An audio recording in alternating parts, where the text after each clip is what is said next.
Assalamualaikum warahmatullahi wabarakatuh. Pemirsa Tegar TV, bagaimana kabar Anda? Semoga selalu sehat dan senantiasa semangat dalam menjalankan aktivitas di hari ini. Senang sekali rasanya saya Salsakina dapat kembali menjumpai Anda dalam dialog spesial hari ini. Pemirsa, tentu saja DPRD memiliki fungsi dan wewenang untuk melihat bagaimana penyelenggaraan pendidikan dilakukan secara kontinu dan berkala.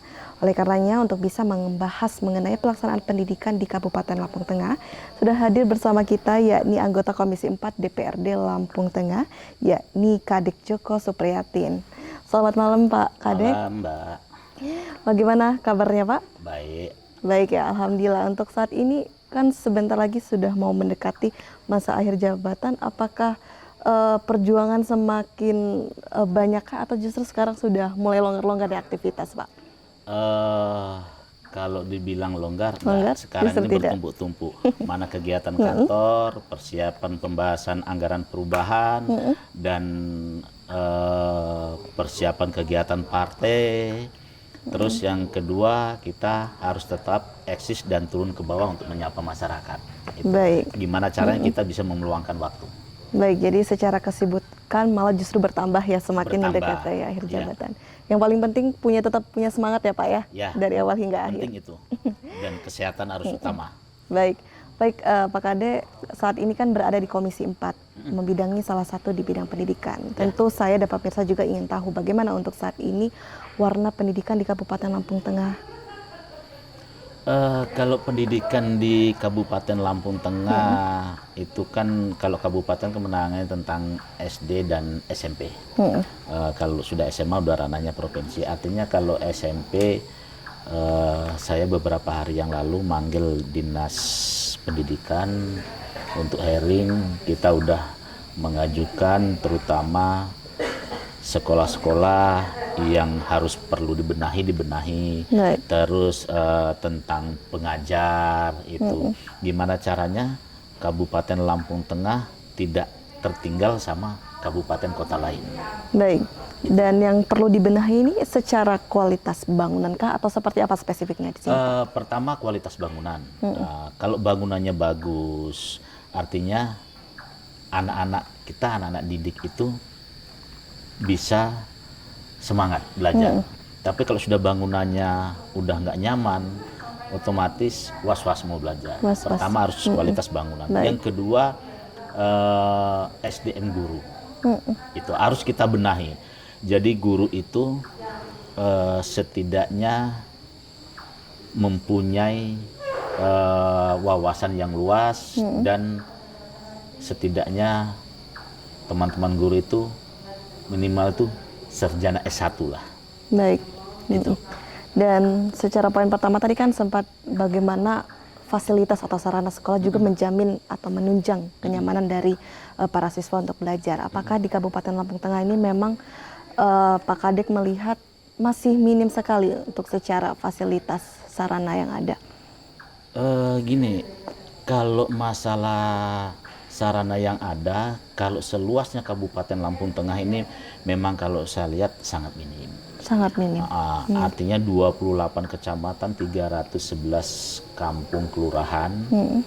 Kalau kita genjot, itu semua pasti akan minta untuk diperbaiki. Minta untuk diperbaiki. Jadi Dewan DPR ini sama pihak eksekutif ini kerjasama. Jadi tiap teman-teman anggota dewan turun ke bawah pasti selalu ada laporan, Pak, sekolah saya kayak gini. Itu artinya kita mencatat, kita laporkan ke dinas pendidikan. Baik. Dan hal tersebut sudah dikeluhkan dari sejak awal menjabat sebagai DPR, apa baru-baru ini Pak? Apa ini menjadi masalah klasik yang sudah ada dari dulu? Kalau ini sudah ada dari dulu. Sudah ada dari dulu. Ya saya bangga sih dengan teman-teman DPR yang dulu, begitu gigihnya tetap turun ke bawah.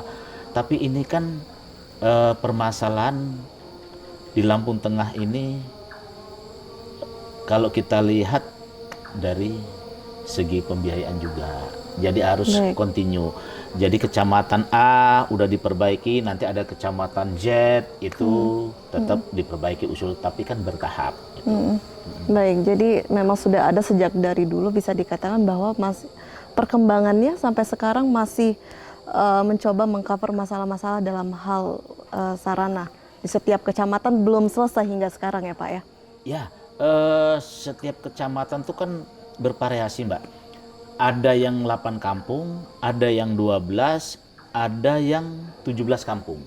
Jadi kalau cuma 8 kampung, pemerintah daerah bisa langsung meng-cover. Artinya kegiatan apa? Paling renovasi. Tapi kalau sudah yang 17 kampung, di kampung A kita renovasi, kampung lainnya pasti akan meminta. Nah itulah, jadi setiap kampung itu selalu berpindah. Ada wilayah barat, wilayah tengah, wilayah timur. Gitu. Baik. Jadi tidak serentak langsung berbarengan. Baik, secara bertahap dan masih banyak PR yang harus dilakukan ya Pak ya? Masih banyak PR kalau masalah prasarana tentang pendidikan ini. Baik, lalu dari sebegitu kompleksnya masalah mengenai khususnya dalam hal infrastruktur sekolah ini, bagaimana dari Komisi 4 DPRD apa yang sudah diperjuangkan dalam hal ini Pak? Di tahun ini, khususnya Komisi 4, itu merupakan saya berserta teman-teman bangga. Karena apa? Ada aturan yang ditetapkan oleh pemerintah, Menteri Keuangan, PMK, itu dana harus diarahkan ke Dinas Pendidikan sama Kesehatan. Nah, jadi kita semua teman, bukan hanya di Komisi 4, 50 anggota dewan, itu kalau turun sering dapat laporan dari masyarakat. Nah, mumpung dana ini ada di Dinas Pendidikan, ya kita perbaikan secara kontinu bertahap. Baik, dan dari dana pendidikan tersebut memang sudah mulai digelontorkan ke untuk memperbaiki sarana-sarana pembangunan ini ya Pak ya? Sudah. Pengawasan sudah dilakukan. Pengawasan udah dilakukan sama teman-teman dari Dinas Pendidikan. Saya sangat bangga dari teman-teman Dinas Pendidikan. Teman-teman Dinas Pendidikan itu tidak ada mengenal lelah, tapi terus berjuang. Karena ini yang namanya pendidikan, ini sangat diharapkan oleh kalangan pemerintah maupun masyarakat. Gimana membangun jiwa anak itu betul-betul mengenyam pendidikan. Nggak ada lagi Lampung Tengah itu rencana program dari pemerintah, tidak ada lagi anak yang putus sekolah. Itu. Baik, dan itu yang menjadi fokus perhatian kita saat ini. Kemudian di samping tadi itu kan sempat disebutkan juga oleh Pak Kadek bahwa selain dari infrastruktur yang belum memadai untuk menunjang kenyamanan siswa belajar, di samping itu juga ada SDM. Ini mengapa Pak? Memang secara SDM belum berkualitas baikkah untuk para pengajar yang ada di Kabupaten Lampung Tengah? Sebenarnya bukan masalah baik dengan tidak baiknya. Karena guru-guru ini sering kedapatan sama Pol PP waktu jam belajar itu ada di pasar. Baik. Nah, ini yang perlu harus dibenahi. Baik. Kualitas pendidiknya. Baik, itu perlu dibenahi untuk secara kualitas, tapi nanti kita lanjutkan kembali Pak Kadek. Dan untuk pemirsa jangan kemana-mana, tetap di Dialog Spesial.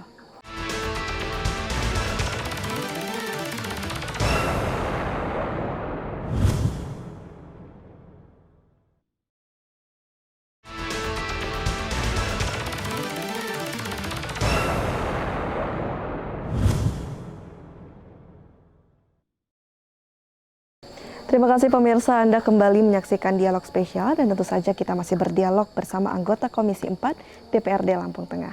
Baik Pak Kadek, kita lanjutkan kembali, ini menarik sekali. Jadi sempat sering mendapatkan laporan bahwa guru pada saat jam mengajar kedapatan di pasar atau seperti apa ceritanya Pak Kadek? Itu gini, pernah saya dapati dan saya juga pernah dapat laporan dari teman-teman. Makanya sekarang setiap Pol PP harus rajin merazia tentang ASN yang ada di pasar. Kalau masih jam kerja, itu tidak dibolehkan ada di pasar.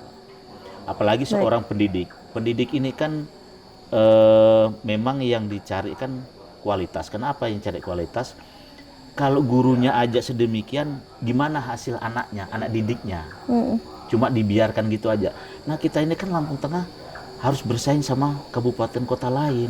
Gimana anak didiknya itu betul-betul mempunyai prestasi ke depan yang bagus. Kalau anak itu terutama dari Kabupaten Lampung Tengah membawa prestasi ke tingkat provinsi atau nasional, kan bangga Lampung Tengah. Itu yang kita harapkan. Baik, ini menjadi suatu cerita yang miris juga ya Pak ya.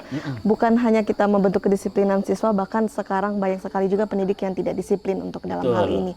Kemudian ketegasan dari Dinas Pendidikan bagaimana Pak mengenai masalah-masalah ini? Dinas Pendidikan sekarang ini artinya udah mulai menaruh orang di setiap pasar, di setiap tempat-tempat keramaian.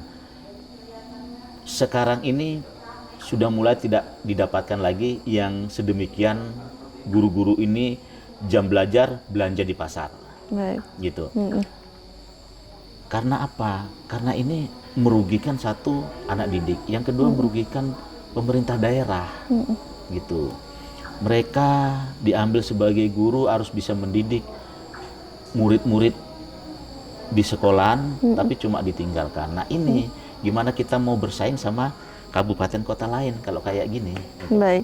Kalau dari Pak Kades sendiri dari Komisi 4, sekiranya apa yang perlu disarankan untuk ketegasan dari pemerintah mengenai hal ini? Kalau saya sih perlu ada apa? Punya ketegasan itu harus diberi peringatan 1-2 kali sampai 3 kali.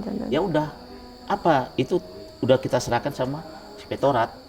Mau dimanakan guru kita ini? Gitu. Kalau terus kayak gini, saya yakin nggak akan bisa tercapai pendidik itu bisa normal seperti kabupaten kota lain. Baik, Pak Kade, karena guru ini juga kan merupakan cerminan sikap juga dari siswa yang diajari. Kemudian selain dari permasalahan SDM kemudian infrastruktur, tadi juga disebutkan bahwa saat ini pemerintah Kabupaten Lampung Tengah fokus meningkatkan untuk anak-anak atau generasi di Kabupaten Lampung Tengah untuk mendapatkan sekolah ya Pak ya? Ya. Memang saat ini apakah kalau secara data atau angka sudah cukup tinggi kah Pak untuk anak-anak yang mengenyam pendidikan di Lampung Tengah? Alhamdulillah pemerintah daerah kita, eksekutif ini mempunyai program tidak ada lagi yang namanya anak tidak sekolah. Bila tidak mampu, itu ada tim khusus yang langsung turun ke bawah. Dilihat kalau memang tidak mampu akan dibiayai oleh pemerintah daerah. Setidaknya anak ini mengenal bangku sekolah dan mengenal bisa membaca dan bisa menulis. Itu programnya. Jangan sampai nanti dewasa tidak bisa membaca atau menulis. Itu jadi saya sangat apresiasi pemerintah daerah ini betul-betul gigih ke bawah, apalagi teman-teman dinas pendidikan. Baik. Gitu. Dan di sini bagaimana DPRD untuk mengawal program tersebut agar benar-benar mencapai target yang ada, Pak? Saya bersama teman-teman Komisi 4 itu selalu bermusyawarah di komisi. Karena di komisi itu ada yang dari dapil 1, 2, 3, 4 sampai 5. Beraneka ragam menyampaikan tentang program sekolah, menyampaikan tentang guru pendidik, menyampaikan tentang masalah anak yang tidak bisa sekolah. Akhirnya kita manggillah hearing sama dinas pendidikan ini, gimana caranya? Oh ternyata dinas pendidikan menjawab, kita ini udah punya program menuntaskan anak yang tidak sekolah usia dini. Itu suatu kebanggaan. Udah ternyata kita cek dari Januari kita datang, ternyata anak itu sekarang udah mulai sekolah. Sudah mulai sekolah, baik. Berarti kan dinas pendidikan ini betul-betul memperhatikan dengan tugasnya. Gitu. Baik, jadi sudah mulai perlahan secara signifikan sudah terlihat ya. Untuk anak-anak yang sekolah. Maka dari seluruh permasalahan yang ada, tentu saja DPRD kan di sini memiliki peran dan wewenang juga ya Pak. Selain dari pengawasan, legislasi dan juga ada anggaran. Kalau untuk secara anggaran, apakah alokasinya cukup besar dari APBD yang ada Pak? Kalau kita mengharapkan APBD, sangatlah kecil. Sangat kecil, mengapa Pak? Sangat kecil. Kalau untuk pembangunan khususnya sekolah Saja tidak tercover? tidak akan tercover walaupun berapa tahun. Makanya anggaran yang sedemikian itu dibagi ke dinas-dinas lain. Tapi yang khususnya di Komisi 4 kita selalu mengawal anggaran tentang pendidikan. Itu makanya saya katakan di awal tadi, banyak gedung-gedung ini yang harus direnovasi. Direnovasi. Nah, direnovasi. Saya makanya bilang sama dinas pendidikan, ada lagi satu sama dinas cita karya, jangan mendirikan gedung baru, pakai gedung lama tapi kita renovasi. Nah, mungkin menurut saya itu lebih ringan biayanya daripada harus membangun baru. Baik. Itu prinsip saya kayak gitu. Membangun baru biayanya lebih besar, sementara di desa lain, kecamatan lain memerlukan. Jadi kalau biayanya kecil, 50% artinya anggaran 200 bisa untuk berapa lokal, 4 atau 5 lokal. Nah, kalau untuk membangun gedung itu paling 2 lokal. 2 lokal. Kalau untuk renovasi bisa sampai 4 sampai 5 lokal. Baik, jadi Artinya bisa terbagi sama kecamatan lain. Baik, jadi bisa dilakukan seperti hal itu untuk bisa mengcover mengenai masalah-masalah khususnya dari infrastruktur dengan dana yang ada ya Pak. Baik, kita masih bicara mengenai isu-isu yang ada di pendidikan, seperti misalnya pada tahun 2019 itu kan Kemendikbud mengeluarkan sebuah program untuk seleksi masuk ke sekolah negeri yang dinamai jalur zonasi. Saya ingin tahu mengenai pandangan Pak Kadek mengenai hal ini, bagaimana? Sebenarnya gini, kalau itu karena programnya pemerintah pusat, ya mau nggak mau kalau di bawah ini tetap setuju. Tetap harus dilaksanakan.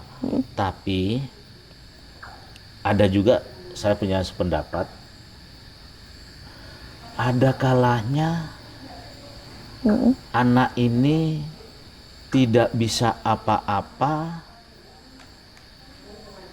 bisa diambil ke sekolahan yang terdekat.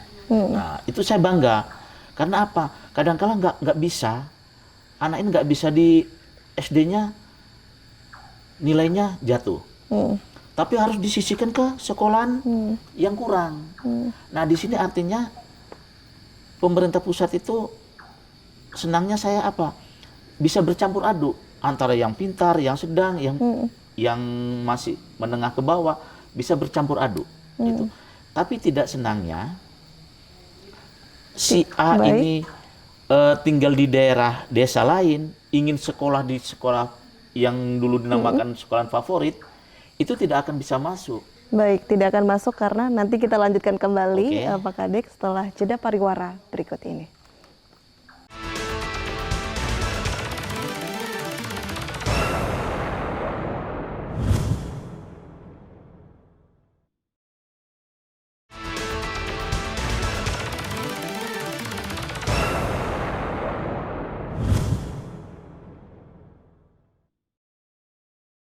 Terima kasih pemirsa, Anda kembali menyaksikan Dialog Spesial dan tentu saja kita masih membahas mengenai zonasi sekolah bersama Pak Kadek Joko dari anggota Komisi 4 DPRD Lampung Tengah.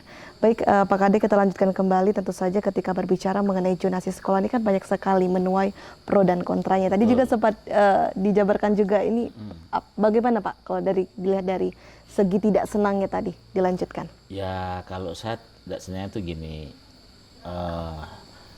ada ini anak mempunyai prestasi dari kualitas pendidikan, mereka dapat nilai bagus. Terus dari segi non pendidikan, kayak di bidang olahraga, mereka itu bukan mewakili lagi kabupaten, tapi mewakili tingkat provinsi. Jadi kalau mau masuk ke sekolahan A, itu tidak bisa. Tidak bisa. 1 tahun sebelumnya itu harus berdomisili di lingkungan sekolah itu. Sekarang banyak yang kayak gitu, harus pindah. Nah, jadi seakan-akan ini gimana ya? Pembohongan. Pembohongan. Pembohongan itu apa? Jadi saya punya anak, jadi saya titipkan si A, pindah kakak ke sana ikut. Nah ini jadi mau nggak mau disodorkan, oh ini masih dekat lingkungan ini. Nah, itu yang kita kurang sepaham. Sekarang sepaham Artinya mengenai itu. program ini. Tapi yang saya dukung dari pemerintah, artinya tidak membedakan itu anak orang mampu, anak yang pedagang maupun petani bisa berbaur. Itu. Baik, itu dari segi kelebihan ya. Dari segi kelebihan. Kelebihannya, apakah artinya bisa mengatasi persoalan ketimpangan kualitas pendidikan dengan kelebihan seperti itu, Pak? Apa dirasa kurang cukup? Saya rasa enggak sih, saya rasa cukup. Karena apa? Karena otomatis anak yang kurang berprestasi ini, kalau sudah ketemu anak berprestasi, bisa berbaur dia. Baik. Gitu, bisa berbaur.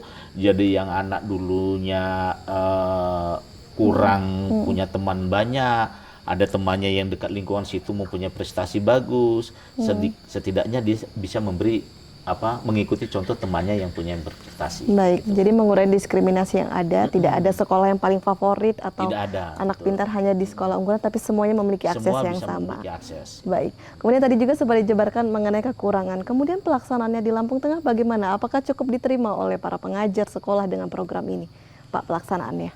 Kalau pengajar mau tidak mau harus menerima, karena Harus ini udah menerima. keputusan dari pusat. Kalau dikatakan menerima ya inilah keputusan peraturan pemerintah pusat, ya harus diterima. Karena apa? Ya itu tadi saya katakan, jadi tidak ada lagi anak itu yang tidak pintar nanti tersisih di SMP yang paling tidak diminati gitu. Jadi kayak sekarang itu contohnya di Lampung Tengah ada beberapa SMP dulu yang dikatakan namanya SMP favorit. Itu khusus orang-orang hebat. Orang-orang pintar yang berduit. Sekarang enggak. Dengan adanya zonasi ini semua berbaur jadi satu. Gitu. Jadi mempunyai, kenapa? Kalau sekarang ada orang jauh bisa masuk sana, itu jadi timbul pertanyaan. Jadi orang-orang yang terdekat, kenapa? Nah makanya itu rupanya dari 1 tahun yang lalu, 2 tahun yang lalu udah diikutkan ke keluarga si A, ke paman. Baik. Itu yang bisa menyebabkan itu. Karena keinginan anak-anaknya sendiri. Keinginan anak sendiri. Bagaimana dengan akan timbul juga nih Pak, berisiko menimbulkan kecurangan baru seperti manipulasi kartu keluarga agar anak bisa memasuki sekolah unggulan. Apakah tersebut sudah mulai dipikirkan antisipasi kecurangan-kecurangan yang ada akibat zonasi sekolah ini? Nah, itulah yang harus saya punya PR terhadap teman-teman Komisi 4 ini, harus kita bergerak. Jangan sampai timbulnya anaknya orang jauh bisa sekolah yang diinginkan, sementara yang dekat kadang-kala nggak diterima. Itu. Dulu kan informasi jarak itu 2 kilo sampai 5 kilo. 5 kilo. Ternyata ada yang udah berapa kilo sampai 10 kilo bisa masuk. Nah ini yang harus betul-betul dinas pendidikan itu memahami tentang situasi kayak gini. Gitu. Jangan sampai ini berlanjut sehingga orang yang di lingkungan sekolahan itu tidak masuk di sekolahan itu. Tapi kalau bisa masuk kan bisa menguntungkan dari guru juga enak, dari orang tua juga enak kan gitu. Artinya anak itu bisa berbaur satu sama lain. Baik, itu yang dapat dilakukan, dan tentu saja DPRD di sini juga berdiri atau duduk di tengah masyarakat untuk bisa menjadi penyambung lidah masyarakat. Sebenarnya apa yang diinginkan oleh masyarakat yang sudah disampaikan oleh Pak Kadek mengenai zonasi sekolah ini? Sudah ada yang masuk, Pak? Kalau masalah zona sekolah ini sih sebenarnya yang saya katakan tadi udah mulai tertata rapi sih. Tertata rapi. Kalau kemarin waktu tahun 2019 itu memang saya lihat pada bingung, makanya itu banyak yang manipulasi tentang masalah KK. Kalau sekarang untuk pelaksanaannya bagaimana? Kalau sekarang sih sudah mulai mengurang, artinya karena semua sekolah khususnya SMP itu udah satu sama lain udah rata. Tidak ada lagi perbedaan ini yang nama sekolah favorit, ini yang enggak, udah enggak ada lagi itu. Baik. Jadi secara pelaksanaan dan pengawasan yang sejauh ini dilakukan oleh Komisi 4 sudah berjalan baik ya untuk zonasi sekolah ini. Apakah di sini ada rasa optimis juga Pak bahwa dengan program dari Kemendikbud zonasi sekolah ini akan bisa mengubah tatanan sistem pendidikan yang ada? Saya rasa bisa sih, karena apa? Kalau namanya sudah program pemerintah, otomatis setiap sekolah, guru, terutama kepala sekolah pasti harus membuat program yang sedemikian, harus dijalankan. Tidak boleh dijalankan lagi, harus tetap dijalankan. Itu udah warning artinya lah.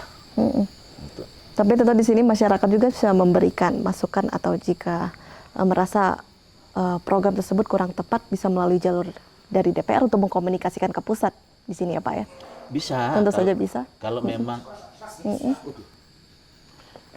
memang itu tetap kayak gitu artinya kembali seperti semula, nggak apa-apa, masyarakat tetap bisa mengadu ke DPRD, terutama ke Komisi 4. Baik. Kita akan tidak lanjuti langsung ke bawah. Baik, luar biasa. Terima kasih Pak Kade. Tidak terasa kita di penghujung acara, mungkin sekiranya bisa menyampaikan apa yang disampaikan sebagai closing statement. Terima kasih. Saya mewakili Komisi 4 tentang di bidang Dinas Pendidikan. Saya minta untuk masyarakat jangan lagi berkecil hati untuk memilih sekolahan, karena di Dinas Pendidikan, khususnya Dinas Pendidikan Kabupaten Lampung Tengah, tidak ada lagi perbedaan antara sekolah itu sekolah favorit atau tidak, semua disamaratakan. Saya harap tidak ada lagi yang namanya anak ketinggalan untuk mengenyam pendidikan. Baik, terima kasih Pak Kadek. Semoga sukses dan sehat selalu. Amin. Dan tak lupa saya ucapkan terima kasih juga untuk pemirsa yang ada di rumah. Kita doakan semoga DPRD khususnya di Komisi 4 DPRD Kabupaten Lampung Tengah dapat memaksimalkan lagi fungsi pengawasannya secara kuat agar terus selalu mengawasi sehingga tidak menimbulkan kerugian bagi masyarakat. Saya Salsa Kinah mewakili kru yang bertugas pamit undur diri. Sampai jumpa di dialog spesial berikutnya.